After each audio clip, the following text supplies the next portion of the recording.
Another question that is floating to the top is from John. Any thoughts on Bluebird Bio? Ticker there is Blue, B-L-U-E. It has been hammered, and as an owner, I'm wondering if I should hold out hope. Any thoughts on Bluebird? Yeah, I mean, it's definitely, I don't know whether the stock has recovered. I haven't looked at it recently. I'm not an owner, but I know that in the news of the company, it's definitely recovered.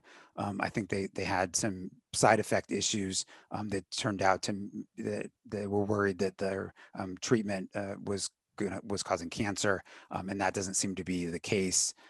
And so I think that it's recovered. I think the biggest issue is that it's the delays for Bluebird Bio have allowed other companies, especially CRISPR Therapeutics, to catch up for beta thalassemia and sickle cell disease. And so while it had quite a bit of a lead on the CRISPR Therapeutics and other companies, I think its lead has waned substantially due to manufacturing issues. And so that that's a concern when you figure that there's only a limited number of patients with beta thalassemia and sickle cell disease.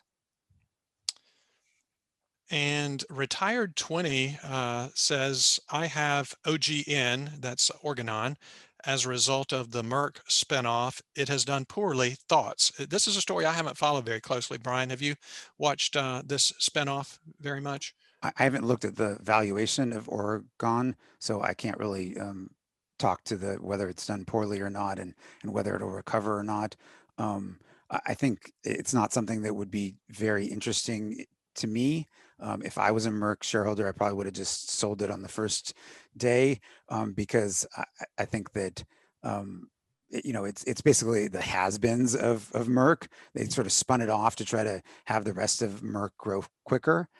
So I think that I mean, I think it's probably one of those things where hopefully maybe they pay a dividend, and that's the type of company that you're investing in, is sort of a slow grower that can pay you a steady dividend. If that's not your thing, then maybe you want to sell it. I mean, we can't offer individual advice, but personally, that's not the type of company that I'm interested in investing in. I'm interested in investing in high growth companies, and I don't think that Oregon has the sort of drugs in its current marketed drugs and in its pipeline that are going to make it a high growth company.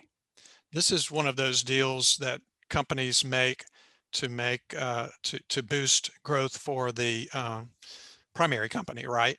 This was probably done mainly for Merck's growth to look better, don't you think? Exactly. Yeah. And I Yeah. mean, my guess is probably they saddled them with some debt, probably, which is going to make it even harder for them to be a high growth company.